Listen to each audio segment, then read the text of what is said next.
My name is Darius Thurman. I've been a long-haul truck driver for almost 18 years, and I live in a quiet little town outside Augusta, Georgia. One of those places where mornings smell like pine trees and evenings feel like old memories. If you're just joining the story now, I need you to take a slow breath, because what I'm about to tell you still shakes me even today. It started on a Thursday night, one of those long, stretching routes through Tennessee. The highway was empty except for the hum of my engine and the occasional flicker of lonely gas stations passing by like ghosts in the night. I was hauling a refrigerated trailer filled with produce bound for Oklahoma City. Easy trip. Straight shot. Nothing unusual. But around 1:30 a.m., my radio crackled, even though it was off.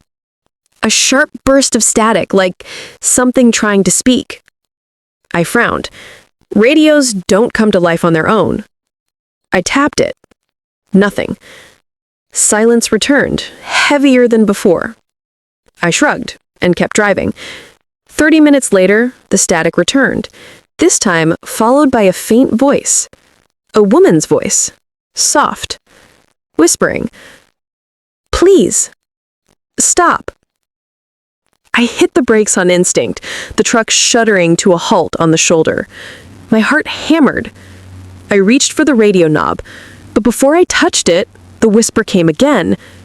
"Darius! Please!" Hearing my own name nearly made my blood freeze. I jumped out of the truck, scanning the empty highway. Wind, trees, darkness. No one. I climbed back inside, grabbed my phone, and immediately dialed home. My wife Nia picked up on the second ring, her sleepy voice warm and familiar. "Baby, everything okay?" Yeah, just checking in. I didn't dare tell her what I heard.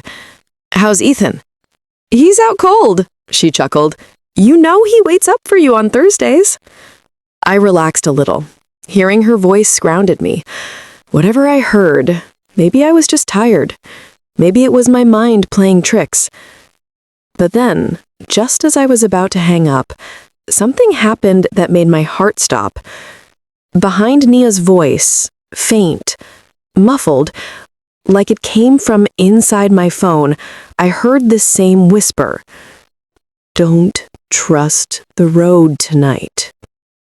My skin turned cold. I sat frozen until Nia asked, "Darius, you okay?" I lied. "Yeah, baby, just tired." We said goodnight, but inside, I was shaking.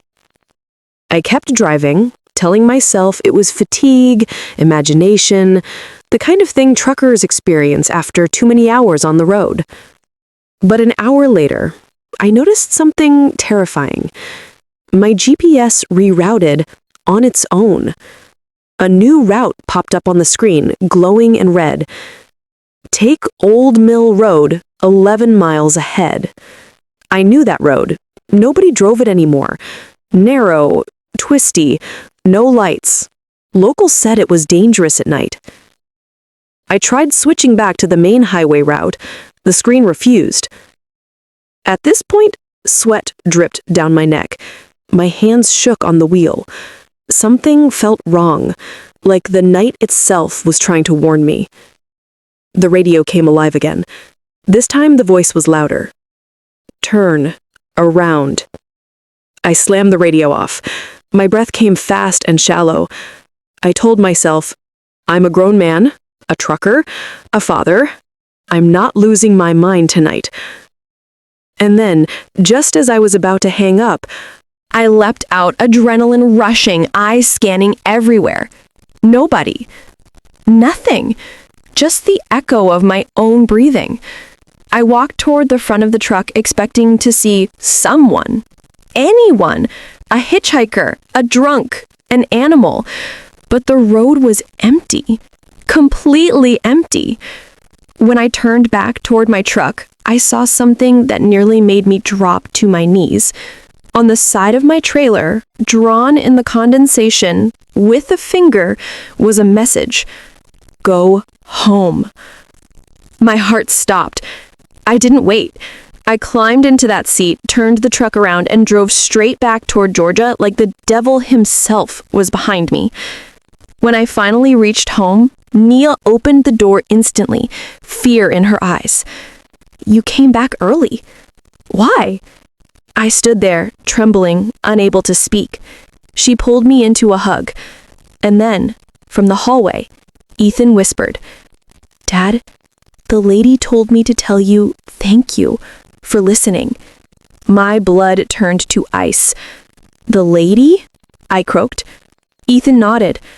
"The one who keeps me safe at night." I never asked more. Some doors should stay closed, and some voices on the road aren't meant to be ignored.